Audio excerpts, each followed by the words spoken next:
오늘은 나를 구원하시는 하나님을 바라보나니 라는 제목으로 우리가 이 시간 함께 은혜를 나누고자 합니다. 지난 한 주간도 하나님의 말씀과 기도로 승리하셨습니까? 우리는 지난주 여호와께서 내게 구하시는 것이라는 제목으로 함께 은혜를 나눴습니다. 하나님께서는 절대적으로 의로우시며 선하신 분이십니다. 하나님께서는 그의 백성들과 맺은 언약을 단 한 번도 어기신 적이 없으시며 과거나 현재 그리고 앞으로 다가올 미래에도 변함없이 하나님은 그 약속을 계속해서 이루어 나가고 계십니다. 오히려 약속을 어기는 쪽은 항상 백성들이었음을 볼 수 있게 됩니다. 하나님의 자녀들은 하나님께서 우리에게 진정으로 원하시는 것이 무엇인지를 지혜롭게 분별할 수 있어야 합니다.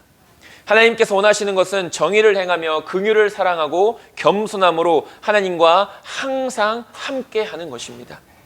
그러나 이러한 모든 것을 다 버린 채 지극히 인간적인 생각으로 하나님께 좋은 것만, 많은 것만 드린다 할지라도 하나님께서는 그것을 결코 기뻐하지 않으신다라는 사실을 우리는 깨달을 수 있어야 합니다. 하나님께서 원하시지 않는 것을 우리가 아무리 열심히 해봤자 그것은 헛수고일 뿐 하나님을 기쁘시게 할 수도 없으며 우리에게 어떠한 유익도 줄 수 없게 되는 것입니다. 그렇게 우리는 항상 여호와를 힘써 알아가야 되는 것입니다. 죄에는 반드시 하나님의 징계가 따릅니다. 그러나 우리가 뒤에서도 살펴보겠지만 하나님의 징계는 결코 우리를 넘어뜨리고 쓰러뜨리시기 위함이 아니라 오히려 우리를 다시 세우시고 회복하시게 하기 위한 하나님의 은혜라는 사실을 기억할 수 있어야 되는 것이죠. 그래서 하나님의 뜻은 우리의 재앙이 아닌 징계를 통한 우리의 회개이며 하나님을 향한 순종이며 우리의 믿음의 회복이라는 사실을 기억할 수 있어야 됩니다. 이것이 바로 우리가 지난주에 여호와께서 내게 구하시는 것이라는 제목으로 나눴던 하나님의 말씀이었습니다. 오늘 본문은 지난주 6장에 이어지는 종결 부분입니다. 미가서 7장은 6장의 종결 부분으로서 하나님의 절대적인 의로우심과 또한 백성들의 절대적인 불의함을 극명하게 대조시킵니다.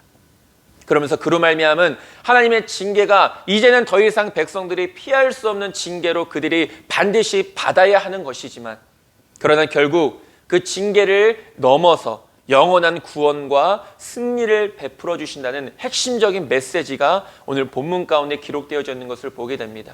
우리가 이 말씀을 통해 우리 또한 하나님의 은혜와 또 구원과 영원한 승리를 날마다 경험하고 그것을 날마다 붙들며 최후의 승리를 얻는 저와 여러분들 모두의 삶이 될 수 있게 되기를 간절히 소망합니다. 첫 번째로 우리는 말씀을 통해 미가 선지자의 탄식을 볼 수 있습니다.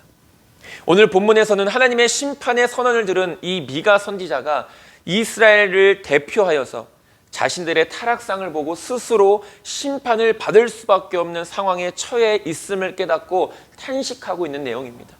미가 선지자가 백성들의 모습을 봤을 때 전혀 선한 모습, 전혀 의로운 모습을 찾아볼 수가 없었다라는 것이죠. 그리고 그런 하나님의 징계가 임하게 된 것을 이제는 더 이상 부인할 수 없고 받아들일 수밖에 없는 그런 상황 속에서 미가 선지자는 슬퍼할 수밖에 없는 것이었습니다. 백성들의 저런 죄로 말미암아 하나님께서는 더 이상 참지 않으시고 더 이상 미루지 않으시고 백성들을 징계하신다. 그것을 봤을 때 자신의 나라가 멸망을 받게 된다라는 그런 선언을 받게 되었을 때 아마 미가 선지자처럼 많은 사람들이 슬퍼했을 것입니다. 예레미야도 마찬가지고. 그래서 예레미야 애가 슬픈 노래, 예레미야 선지자가 그렇게 해서 백성들의 그 멸망을 바라보며 슬픈 노래를 고백하지 않습니까? 미가 선지자가 오늘 본문을 통하여서 지적하고 있는 이스라엘 백성들의 타락상은 크게 세 가지로 나눌 수 있습니다. 그 첫 번째가 바로 백성들 가운데 경건한 자와 정직한 자가 전혀 없었다라는 것입니다. 아무리 찾아봐도 마치 소돔과 고모라에서 의인 10명이 없어서 불과 유황의 심판을 받았던 그 소돔과 고모라의 모습처럼 지금 하나님께서는 그 백성들 의로운 자를 찾으시고 경건한 자를 찾고 계시지만 하나님은 어느 누구도 찾을 수 없었다라는 것이죠. 여기서 경건한 자란 히브리어로 하시드라고 이렇게 이야기합니다. 하시드. 이 하시드라는 단어는 자비로운 사람이라는 뜻도 있고 또 성도라는 이런 뜻도 담겨져 있습니다. 그래서 오늘 본문에서 하시드는 경건한 사람 2절에서 이렇게 나와 있는데, 이 하시드라는 단어가 다른 시편에서는 성도로 이렇게 기록되어져 있는 것을 보게 됩니다. 시편 27편 28절에 여호와께서 정의를 사랑하시고 그의 성도를 버리지 아니하심이로다.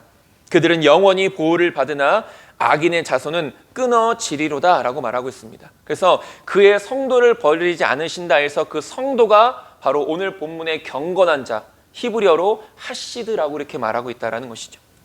우리가 이 하시드라는 단어를 오늘날의 상황에 비추어 해석해 보면 성도라는 단어를 우리가 먼저 되짚고 넘어갈 수 있어야 됩니다. 성도라는 단어의 의미가 무엇입니까? 그리스도를 믿고 하나님의 자녀가 되어 죄악된 세상 속에서 거룩한 하나님의 공동체의 일원으로 부름을 받은 자들, 이것이 바로 성도라는 단어의 정의입니다.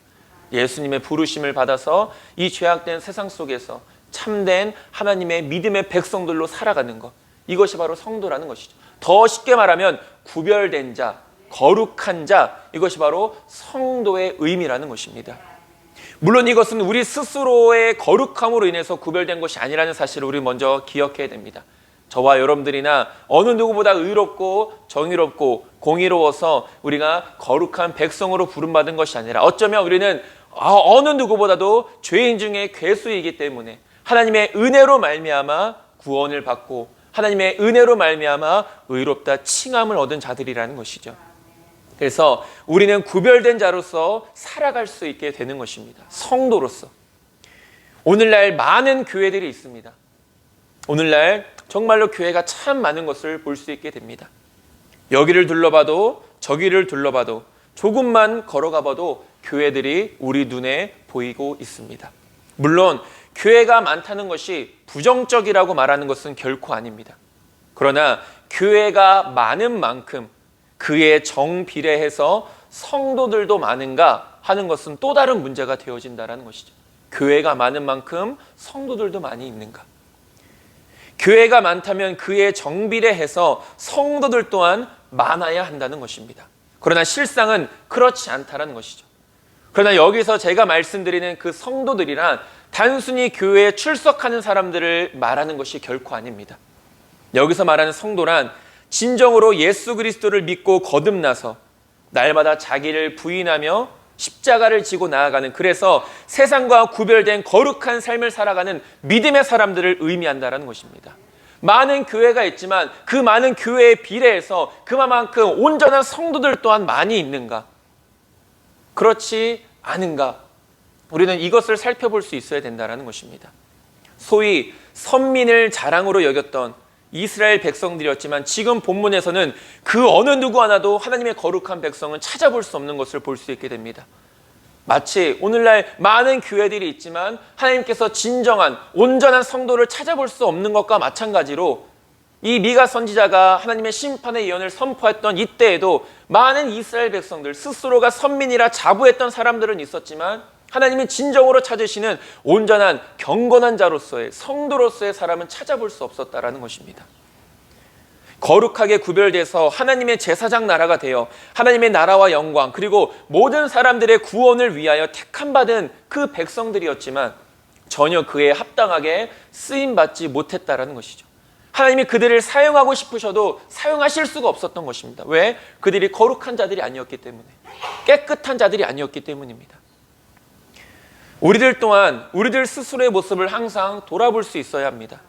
교회에 출석하니까 성도가 아니라 이 죄악된 세상 속에서 믿음을 붙잡고 날마다 거룩한 삶을 힘써 살아가는 성도로서의 그 사명을 잘 감당할 수 있어야 된다는 것입니다.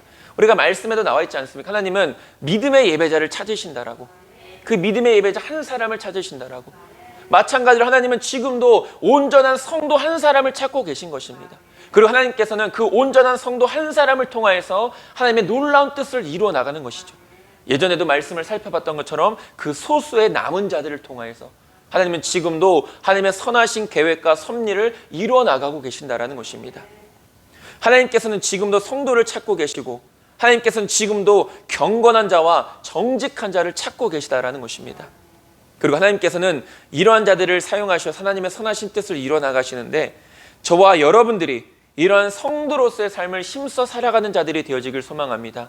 아무리 세상이 마지막 때라고 해도, 아무리 세상이 죄악으로 가득 차고 만연하다 할지라도 하나님께서는 그 성도 한 사람을 찾으시고 그것이 저와 여러분들이 되어져서 하나님의 나라를 세워나가고 이루어나가는데 귀하게 쓰임받을 수 있어야 된다는 것입니다. 그래서 이 미가 선지자가 탄식할 수밖에 없었던 첫 번째 이유, 경건한 자, 성도를 찾아볼 수가 없었기 때문입니다. 두 번째로는 이스라엘의 타락상은 모든 지도자들이 타락하여 자신들의 직무를 바로 행하지 않았다라는 것입니다. 특별히 악을 행하는데 두 손으로 부지런히 행했다라고 성경은 이야기합니다. 이것은 두 가지 의미로 해석되어집니다. 하나는 악한 일을 하면서도 선한 일을 하는 것처럼 위장하는 것을 의미하고, 또 하나는 악한 일을 열심히 행하는 것을 의미합니다. 두 손으로 부지런히 악을 행했다라는 것은 바로 그런 두 가지 의미가 있다는 것이죠. 이거나 저거나 결국은 어쨌든 악을 행했다라는 것입니다. 무엇보다 하나님의 율법에 따라 이스라엘의 공의를 바로잡고 시행할 책임과 의무를 맡은 지도자들과 재판관들이 뇌물을 구하고 자신이 가진 권력을 이용해서 자신의 욕심을 채우는 죄를 너무나도 쉽게 범했다라는 것이죠. 그것도 한두 사람이 아니라 모든 사람들이 하나님께서 더 이상 돌이키실 수 없는 그런 심판이 임할 수밖에 없었던 이유가 바로 여기에 있었던 것입니다. 이들의 이러한 타락이 얼마나 심각했냐면 4절에는 이렇게 말합니다. 그들의 가장 선한 자라도 가시 같고 가장 정직한 자라도 찔레 울타리보다 더하도다라고 탄식하고 있습니다. 미가 선지자는 그나마 그들 중에 선하다고 생각하는 사람들, 그나마 그들 중에 선하다고 보여지는 사람들조차도 이미 악한 길을 걷고 있다는 것이죠. 즉 어느 누구도 선한 사람을 찾아볼 수 없었다는 것입니다. 이러한 미가 선지자의 탄식은 당시 이스라엘의 사회의 도덕적인 수준을 여실없이 보여주는 모습이었습니다. 도덕적인 수준, 그 당시에. 그리고 이것은 단순히 이스라엘의 도덕적인 타락뿐만이 아니라 더 심각한 것은 영적인 타락을 보여주고 있다는 것입니다. 이미 그들은 하나님과의 영적인 관계가 파괴되어져 있는 상황이었습니다. 하나님과의 영적인 관계가 파괴되어지다 보니 사람과의 관계 또한 파괴되질 수밖에 없던 것은 너무나도 당연한 일이었습니다. 이것은 단지 한두 사람의 문제가 아니라 사회 전체에 만연해 있었던 도덕적 또는 영적인 타락이었다라는 것입니다. 그나마 도덕적 수준이 그나마 낮다고 하는 사람들조차도 타인을 가시와 벌레처럼 무자비하게 찌르는 자들로 표현되어 있음을 봤을 때 그 사회에는 한 사람도 선한 사람과 정직한 사람이 없었음을 알 수 있고, 결국 이러한 자들은 하나님의 징계를 피할 수 없었고 이로 말미암아 바벨론의 포로로 끌려나가게 되는 70년의 고통을 경험하게 되었던 것을 보게 됩니다. 도덕적으로 영적으로 지도자들과 재판관들이 타락해 있었기 때문에 믿음의 사람들이 이러한 지도자를 위해 기도해야 하는 이유가 바로 여기에 있습니다. 우리가 예전에도 말씀을 통해 봤지만 디모데전서 2장 1절에서 3절은 말합니다. 그러므로 내가 첫째로 권하노니 모든 사람을 위하여 간구와 기도와 도고와 감사를 하되 임금들과 높은 지위에 있는 모든 사람을 위하여 하라. 이는 우리가 모든 경건과 단정함으로 고요하고 평안한 생활을 하려 함이라. 이것이 우리 구주 하나님 앞에 선하고 받으실 만한 것이다 라고 말합니다. 임금들과 통치자들을 위해 기도하는 것, 그건 그리스도인들이 마땅히 해야 할 일이라는 것이죠. 그리고 이것은 하나님께서 기뻐하시는 일이다 라고 말하고 있는 것입니다. 그렇기 때문에 믿음의 사람들은 어느 때보다도 나라와 민족을 위해 힘써 기도할 수 있어야 되는 것입니다. 그것이 또한 나라와 민족을 향한 교회의 사명이고 믿음의 사람들의 사명이라는 것이죠.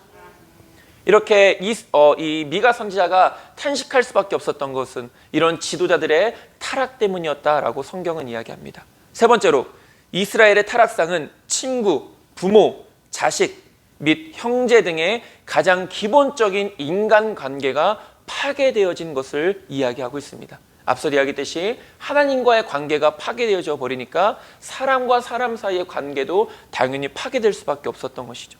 심지어는 가장 가깝게 여겨지는 부모와 자식 간의 관계도 이미 파괴되어져 있었다는 것입니다. 인간 사회의 가장 기본적인 혈연 관계에 있는 사람들조차도 더 이상 신뢰할 수 없는 상황으로까지 악화되었다는 것이죠. 이러한 표현은 극도의 혼란스러움을 나타내는 것이고 사실상 그 사회의 완전한 붕괴를 의미하고 있는 것입니다. 이러한 모습은 미가서에서뿐만이 아닌 다른 곳에서도 이미 언급되어져 있습니다. 예레미야 9장 4절에서 5절에 보면은 너희는 각기 이웃을 조심하며 어떤 형제든지 믿지 말라.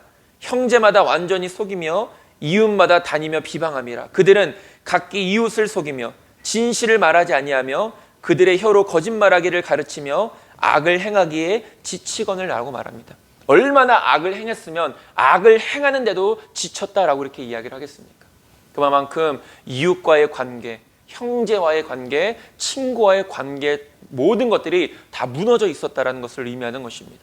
무엇 때문에? 죄악으로 인하여서 하나님을 멀리하고 우상을 섬기는 그 모든 죄악으로 인하여서 이런 관계들이 다 무너졌다는 것이죠.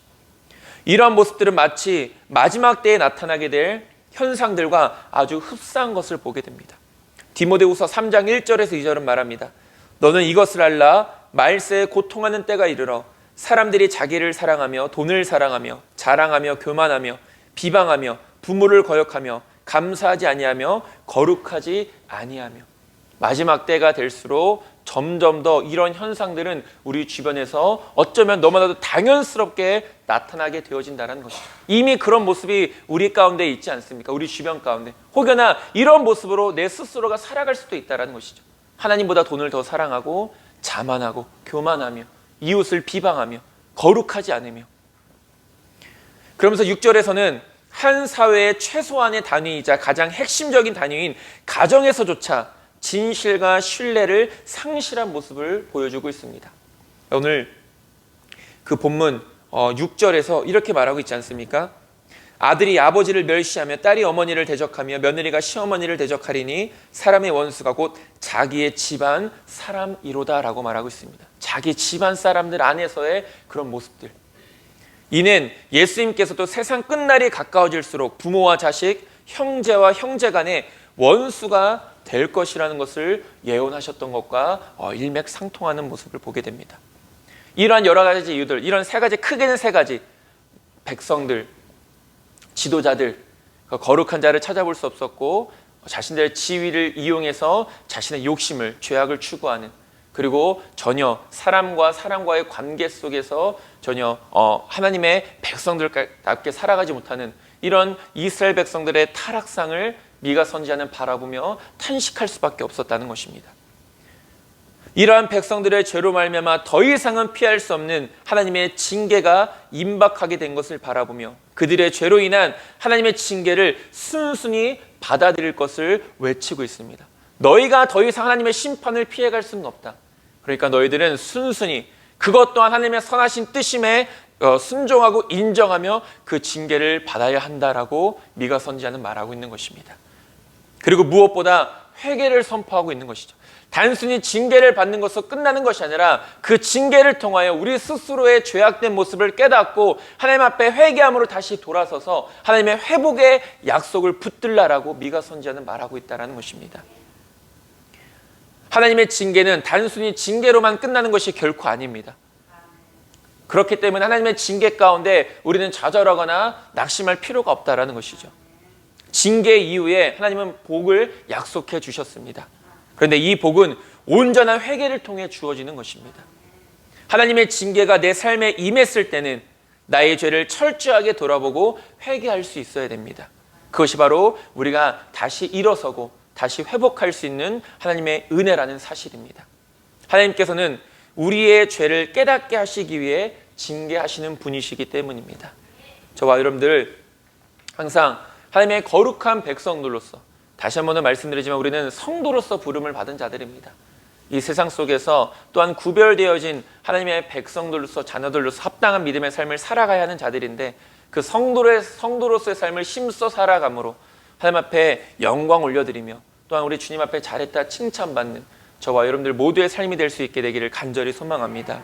두 번째로 하나님께서는 징계 후에 회복을 약속해 주셨다는 것입니다. 이것이 우리에게 소망이 되어지는 것입니다. 비록 우리의 죄로 인해 우리가 하나님의 징계를 받는다 할지라도 우리에게 소망이 있고 희망이 있는 것은 하나님께서 우리에게 약속해 주신 것이 있기 때문입니다. 계속해서 미가 선지자는 보다 구체적으로 전 이스라엘을 대표하여서 이스라엘에 대한 하나님의 심판의 정당성을 시인합니다. 하나님이 그들을 심판하실 수밖에 없는 정당한 이유에 대해서 말하고 있는 것이죠. 그리고 죄에 따라 심판을 받는 중에 결코 좌절하지 않고 하나님을 향한 믿음을 끝까지 지킬 것을 다짐하고 있습니다. 그래서 오늘날 우리에게 필요한 믿음도 바로 이러한 믿음입니다. 미가 선지자가 7절에 고백하고 있는 것, 나를 구원하시는 하나님만을 바라보겠다. 내가 비록 죄로 인하여 하나님의 징계를 받는다 할지라도 우리에게 회복의 약속과 회복의 말씀을 주신 그 하나님을 바라보며 이것을 우리가 인내하겠다. 혹여나 우리가 죄로 인한 것은 아니라 할지라도 우리의 인생 가운데 살아가는 모든 순간순간 속에서 나는 오직 하나님 한 분만을 바라보며 나아가겠다. 우리의 구원이신 하나님을 의지하며 살아가겠다라는 이 미가 선지자의 간절한 외침과 믿음의 고백이 오늘을 살아가는 저와 여러분들의 믿음의 고백이 될 수 있어야 되는 것입니다. 어쩌면 너무나도 당연한 말입니다. 나를 구원하시는 하나님을 바라보는 것, 하나님을 의지하는 것, 하나님을 신뢰하는 것, 너무나도 당연한 말 아니겠습니까? 너무나도 많이 고백했기 때문에 어쩌면 식상하게 느껴질 수도 있는 이런 고백들입니다. 그러나 실제적인 우리의 믿음의 삶은 온전히 하나님을 바라보지 못할 때가 너무나도 많다라는 것이죠. 입술로는 고백하지만 정작 삶으로는 살아가지 못하는, 우리가 살아가고 있는 이 세상은 불의와 불신앙의 모습으로 가득 차 있습니다. 그래서 믿음의 사람들을 너무나도 쉽게 유혹하고 우리는 세상의 풍조에 너무나도 쉽게 쓸려 나가게 되는 것입니다. 왜냐하면 우리들 또한 세상의 풍조를 따르고 싶어하는 마음이 우리 마음 가운데 있기 때문입니다.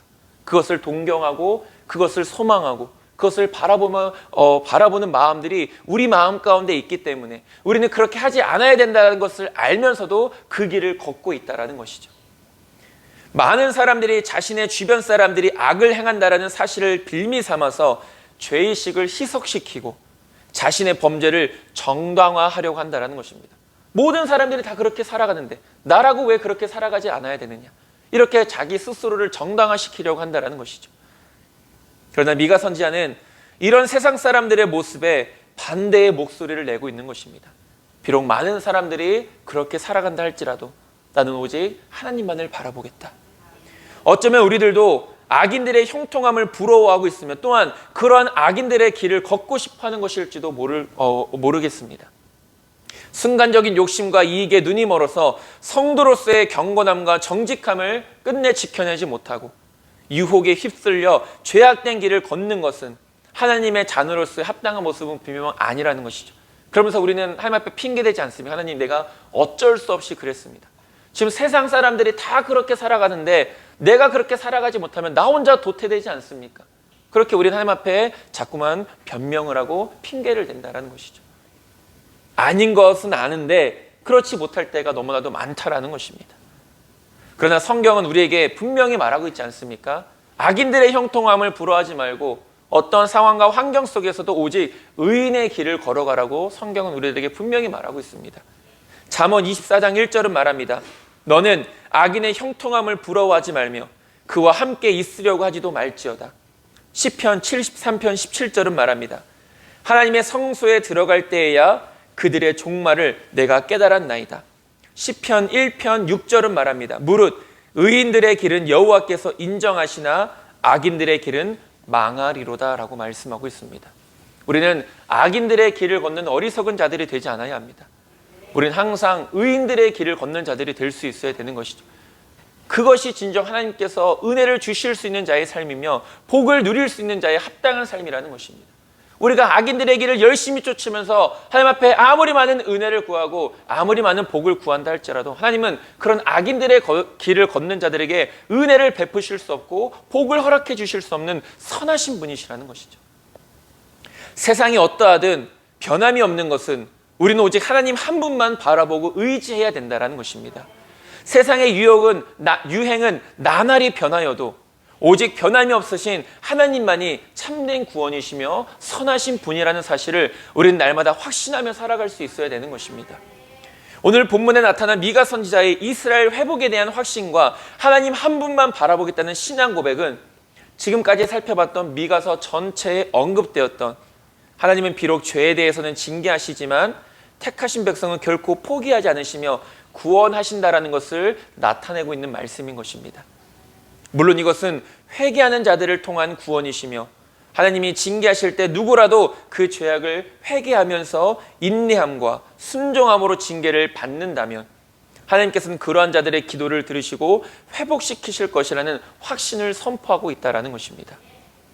하나님께서 주시는 고난은 우리를 하나님께 더 가까이 나아가게 하는 좋은 기회가 되어지는 것입니다. 오히려 우리에게 기회가 되어진다는 것이죠. 내 죄로 말미암아 받는 하나님의 그 징계가 하나님과 영적인 관계를 회복케 하는 좋은 기회로 은혜의 길로 우리를 인도해 준다는 것입니다. 시편 119편 71절은 말합니다. 고난당한 것이 내게 유익이라 이로 말미암아 내가 주의 율례들을 배우게 되었나이다 라고 말합니다. 이 세상 어느 누구가 고난당한 것을 감히 유익이라고 고백할 수 있겠습니까? 그러나 이 시편 기자는 말하지 않습니까? 그 고난 가운데 내가 하나님을 만났다. 그 고난 가운데 내가 하나님의 뜻이 무엇인지를 발견하고 깨달았다라고 말하고 있습니다. 저와 여러분들의 그 신앙의 고백도 이런 고백이 될 수 있게 되길 소망합니다. 혹시나 저와 여러분들이 지은 죄로 말미암은 하나님의 징계가 현재 내 삶 가운데 임하고 있다라면 우리는 이런 믿음의 눈을 들어 주님을 바라볼 수 있어야 되는 것이죠. 하나님의 징계는 아무런 이유 없이 우리에게 내려지는 법은 결코 없습니다.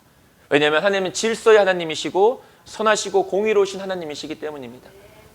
징계를 받아들이는 우리의 자세가 어떠하느냐에 따라 우리가 이 징계를 잘 통과하여 하나님의 복을 누릴 수 있는 반면 오히려 이 징계 가운데 매일마다 좌절하고 낙심하여 헤어나오지 못하는 상태에 여전히 머물러 있을 수도 있다는 것입니다.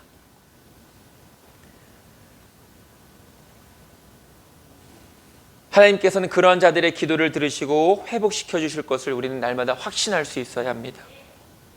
고난의 상황이든 어떠한 상황이든 우리가 바라보고 의지할 분은 한 분 하나님밖에 없습니다. 열심히 하나님을 찾으시길 바랍니다. 열심히 하나님께 구하시길 바랍니다. 그러면 하나님께서 우리의 죄를 사해 주시고 응답해 주시며 복을 회복시켜 주실 것입니다. 세 번째로 이스라엘의 회복을 위한 미가 선지자의 기도와 찬양입니다. 오늘 본문의 결론 부분입니다. 내용상 크게 두 부분으로 14절에서 20절까지 내용을 크게 두 부분으로 나눌 수 있는데 14절부터 17절까지는 미가 선지자가 이스라엘의 회복을 위해 중보 기도하면서 동시에 하나님이 자신의 기도에 응답하사 이스라엘을 회복시키시는 날에 이스라엘의 대적을 완전 굴복시킬 것이라는 확신을 보여주고 있는 고백입니다. 비록 우리가 죄로 말미암은 고통 가운데 있지만 하나님께서 우리를 다시 일으켜 세워주시고 우리를 대적하는 자들을 굴복시켜 주실 것이다라는 믿음의 확신이 고백되어져 있습니다. 그리고 18절에서 20절까지는 하나님께서는 이스라엘 백성들의 죄를 너그럽게 대하시며 용서해 주시고 이스라엘의 열조 야곱과 아브라함에게 언약하신 대로 구원을 베푸시는 분이심을 찬양하고 있다는 것입니다. 주목할 것은 이 미가 선지자가 하나님을 이스라엘의 목자로 부르며 인도와 보호를 강구하고 있다는 것이죠. 하나님만이 참된 목자가 되어주신다. 즉 이스라엘의 온전한 회복은 단지 대적들의 손에서 구원만 받는 것이 아니라 그 70년의 시간 속에서 단순히 이스라엘로 돌아오는 것뿐만이 아니라 과거 죄 때문에 멀어졌던 하나님과의 관계를 다시금 회복하는 것을 의미합니다. 그리고 온전히 하나님만을 왕으로 모시고 섬기며 복을 누리는 가운데 사는 것임을 의미하고 있다는 것입니다. 하나님이 목자 되셔서 백성들을 친히 인도해 주시는 것은 미가 선지자의 하나님께 대한 찬양 중 하나님의 사유하심, 즉 너그러우심과 죄를 용서하심은 아브라함과 야곱과 맺은 언약에 대한 하나님의 성실하심의 결과임을 선포하고 있습니다. 비록 그들이 죄를 범했다 할지라도 하나님께서는 야곱과 맺은 언약을 기억하시고 아브라함과 맺은 언약을 기억하시면서 끝까지 그 백성들을 지켜주시고 보호해 주실 것이라는 그런 성실하심의 하나님을 미가 선지자는 찬양하고 있는 것입니다. 우리는 어떤 특별한 자격이 있어서 죄를 사함받고 하나님의 자녀가 된 것이 결코 아닙니다. 오히려 우리는 하나님의 자녀가 될 아무런 자격이 없는 바울의 고백처럼 죄인 중에 괴수인 자들이었습니다. 그럼에도 불구하고 우리가 구원받고 하나님의 은혜 안에서 살아가는 것은 온전히 하나님의 성실하심과 긍휼하심 때문이었다라는 것입니다. 미가 선지자의 하나님을 향한 찬양과 감사는 바로 이러한 이유에서 하나님을 찬양할 수밖에 없었고 하나님 앞에 감사할 수밖에 없었던 것이죠. 비록 심판의 예언이 선포되어지는 가운데서도 하나님을 찬양하고 하나님 앞에 감사할 수 있었던 것입니다. 하나님의 은혜를 아는 자는 감사와 찬양의 삶을 살아갑니다. 그러나 반대로 하나님의 은혜를 모르는 사람들은 감사와 찬양의 삶을, 물론 여러 가지 세상 일로 인하여 때로는 불평하고 원망하며 좌절하고 낙심하지만 그럴 때일수록 우리는 우리의 참된 목자 되시며 참된 구원자 되시는 하나님만을 바라볼 수 있어야 합니다. 다른 방법이 없다라는 것이죠. 다른 방법이 없습니다. 다른 길도 없는 것입니다. 그렇기 때문에 미가 선지자도 이렇게 고백했던 것입니다. 오늘 본문 7절입니다. 오직 나는 여호와를 우러러보며 나를 구원하신 하나님을 바라보나니 나의 하나님이 내게 귀를 기울이시리로다. 아멘. 미가 선지자의 찬양과 감사와 믿음의 고백은 비록 우리가 살아가는 이 세상은 광야와도 같지만 하나님께서 우리에게 약속하신 천국을 바라보며 소망을 잃지 않고 살아가는 모든 믿음의 사람들에게 성실하고도 신실하게 그 약속을 이루어 가시는 하나님의 능력을 맛보는 비결이 되어짐을 기억할 수 있어야 됩니다. 저와 여러분들은 날마다 이런 하나님의 은혜와 능력을 맛보는 복된 삶이 될 수 있게 되기를 간절히 소망합니다. 말씀을 정리하겠습니다. 미가서를 마칩니다. 우리가 오늘 미가서 7장까지 다 살펴봤는데 하나님께서는 이 죄악된 세상 속에서 참된 성도를 찾고 계십니다. 진정한 믿음의 백성을 찾고 계신 것이죠. 그 참된 성도가 바로 저와 여러분들이 되어지길 간절히 소망합니다. 죄로 인한 하나님의 징계는 임하는 것이지만 그러나 회개하고 징계에 순종하는 자들에게 하나님은 반드시 회복할 것을 약속해 주셨습니다. 우리는 우리의 참된 구원자이신 하나님을 찬양하며 나 같은 죄인까지도 용서하시고 구원해 주신 하나님의 은혜에 늘 감사할 수 있어야 합니다. 이것이 오늘날 진정한 그리스도인의 삶임을 기억하면서 저와 여러분들 이번 한 주도 무엇보다 고난주간 이런 하나님의 은혜와 하나님의 은혜를 기억하고 감사하며 찬양하는, 그리고 십자가를 깊이 더욱더 묵상할 수 있는 그런 고난주간 안에서 믿음으로 승리하는 저와 여러분들 모두가 될 수 있게 되기를 주님의 이름으로 축원드립니다. 기도하겠습니다. 하나님, 우리는 거룩한 자들로서 하나님의 은혜 가운데 구별되어진 자들임을 잊지 않게 하여 주시옵소서. 하나님이 찾으시는 그 믿음의 예배자, 거룩한 성도가 이곳에 모이는 우리 모두가 될 수 있도록 인도하시고 하나님의 나라를 세워가시는데 귀하게 쓰임받게 하여 주시옵소서. 징계 가운데 하나님의 회복의 약속을 굳게 붙잡게 하시고 결코 변하지 않으시며 신실하시고 성실하신, 그리고 우리를 구원해 주신 하나님의 은혜를 날마다 감사하며 찬양하는 하나님의 귀한 백성들, 우리 하늘빛교회 모든 성도님들 될 수 있도록 인도하여 주시옵소서. 예수님의 이름으로 기도드립니다. 아멘.